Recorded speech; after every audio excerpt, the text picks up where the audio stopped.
काली नजर। माँ, माँ।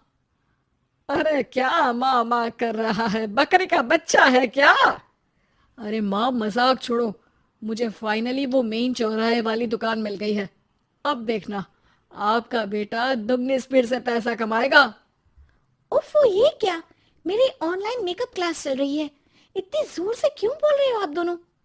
अरे मेरी धर्म पत्नी जी, मेकअप क्लास बाद में करना। वो चौराहे वाली दुकान मिल गई है हमको। अरे वाह! रुको, मैं अपनी माँ को फोन लगाकर बता देती हूँ। अरे मैं भी अपने रिश्तेदारों को बता देती हूँ। कितनी खुशी की बात है। हाँ हाँ, मैं भी अपने दोस्तों को बता देता हूँ। 1 हफ्ते बाद रजिस्ट्री है। बस, घर में खुशी का मौका था। उन तीनों ने अपने अपने फोन उठाए और लोगों में बात फैलाना शुरू कर दिया। और रही सही कसर श्वेता बहू ने अपने पड़ोस में सबको बताकर कर दी। अरे वर्मा आंटी, अब हम भी जल्दी कार ले लेंगे। घर का रेनोवेशन होगा और ठाट से रहेंगे हम भी। अरे, ऐसा क्या हुआ? लॉटरी बॉटरी लग गई है क्या? अरे, इस बार चौराहे वाली मॉल में हमको भी दुकान मिल गई है। दुकान नंबर 21, जो एकदम चौराहे पर है। अब ग्राहक बढ़ेंगे तो आमदनी भी बढ़ेगी ही ना। अरे वाह, कितनी खुशी की बात है। मैं बहुत खुश हूँ तुम्हें इतना खुश देख के। बाकी एक बात कहूँ, सबको मत बताते फिरना। किसी की नजर लग जाएगी तो खुशी की खबर वापस लौट जाएगी। हैं? ऐसे थोड़ी ना होता है। अब डरा रही हो? अरे सही कह रही हूँ। काली नजर कहते हैं इस चीज को, जब आप किसी को कुछ बताओ और वो काम बिगड़ जाए। अरे लेकिन मैं तो। तुमने सबको बता दिया ना? हाँ, फोन लगा लगा के। अब बच के रहना। काली नजर बड़ी खतरनाक होती है। श्वेता इतनी खुश रहती है कि वो वर्मा आंटी की बात पर ध्यान ही नहीं देती, जबकि पड़ोस में और भी लोगों से खुशी की खबर शेयर करती रहती है। अगले दिन राजेश बहुत दुखी होकर घर आता है। अरे बेटा, क्या हुआ? मुंह क्यों सूजा हुआ है? मधुमक्खी ने काट लिया क्या? माँ, वो दुकान किसी और के पास चली गई।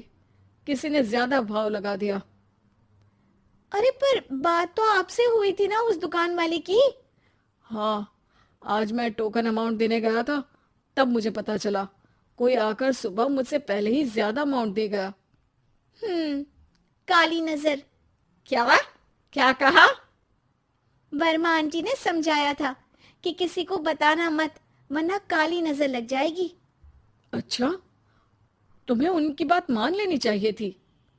उनकी बात मान लेती, लेकिन उसके पहले ही सबको बता चुके थे ना हम तीनों।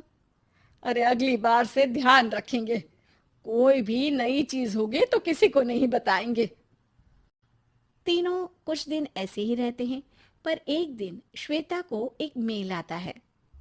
राजेश, मेरा ऑनलाइन मेकअप कोर्स कंप्लीट हो गया। अब मैं खुद का पार्लर खोल सकती हूँ। अरे वाह, अपने मोहल्ले में ही खोलते हैं। ये जो घर के सामने दुकान है ना, वहीं। हाँ, यहाँ सस्ती भी मिल जाएगी। अगले दिन श्वेता वर्मा आंटी के पास जाती है, मिठाई का डब्बा लेकर। अरे आओ आओ, कैसे आना हुआ? जोर से नहीं बोलूंगी। वो सामने वाली दुकान है ना, वहां मैं अपनी पार्लर की दुकान खोलने वाली हूँ। उसकी मिठाई है। अरे वाह, बहुत बधाई हो तुमको। हाँ, मैं कमाने लगूंगी तो राजेश पर पूरे घर का बोझ नहीं रहेगा ना आंटी जी। ये तो है। पर ये बता कि तूने ये बात किसी और को तो नहीं बताई ना? अरे नहीं नहीं, पिछली बार गलती कर दी थी। काली नजर लगी किसी की और राजेश के हाथ से वो दुकान चली गई थी। सबको मत बताना। चलो मैं चलती हूँ, कल दुकान की बात करने भी तो जाना है। अगले दिन श्वेता दुकान के लिए मालिक से बात करने जाती है। अरे लेकिन दुकान तो हम कल रात को ही किसी को दे चुके हैं। कल ही? हाँ, कल ही। 2 दिन बाद कोई यहाँ पार्लर भी खोल लेगा। अब कहीं और दुकान देख लीजिए। अरे पर हमको भी तो पार्लर ही खोलना था। हाँ भैया, एक ही दुकान है, आधी आधी तो नहीं दे सकता ना मैं। राजेश और श्वेता घर पर हताश होकर आ जाते हैं। इस बार तो किसी को बताया भी नहीं था, अब किसकी काली नजर लग सकती है। सुनो, तुमने माँ को बताया था क्या? अरे कैसी बात कर रही हो, माँ की नजर थोड़ी ना लगेगी। पक्का तुमने किसी को नहीं बताया था ना? सिर्फ वर्मा आंटी को बताया था, उन्होंने ही मुझे किसी को नहीं बताने को कहा। अरे यार तुम भी सही हो, मेरी माँ को नहीं बताने को कह रही हो, पर वर्मा आंटी को बताना तुम्हें जरूरी लगा। अरे, वर्मा आंटी ने ही तो काली नजर के बारे में बताया था ना, वो हमेशा हमारा भला ही तो चाहती है। मेरी माँ भी हमारा भला ही चाहती है। अरे पर चिल्ला क्यों रहे हो? बात नहीं कर सकते क्या आराम से? नहीं आता हूँ आराम से बात करना, और करना भी नहीं चाहता हूं मैं। दुकान जाने का दुख गुस्से में बदल गया था और राजेश और श्वेता में बात बंद हो गई थी।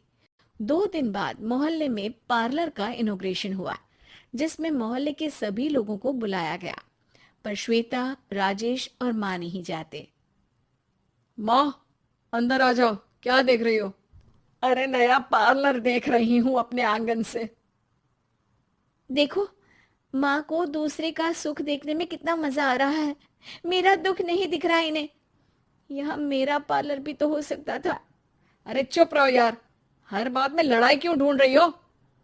राजेश और श्वेता फिर बहस करने लगते थे।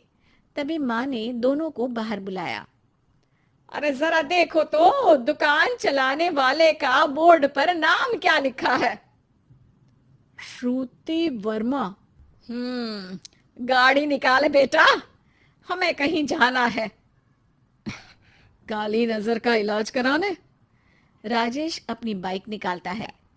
तीनों ट्रिपलिंग कर रहे हैं। माँ राजेश को उस मॉल वाली दुकान पर लेकर जाती है जहां राजेश अपनी दुकान खोलने वाला था। यही दुकान लेना चाहता था ना तू? हाँ, पर इनको भी दुखी करने लेकर आई हो क्या यहाँ पर दुकान दिखाकर? वहां काफी नहीं था? अरे श्वेता, थोड़ा सब्र रख,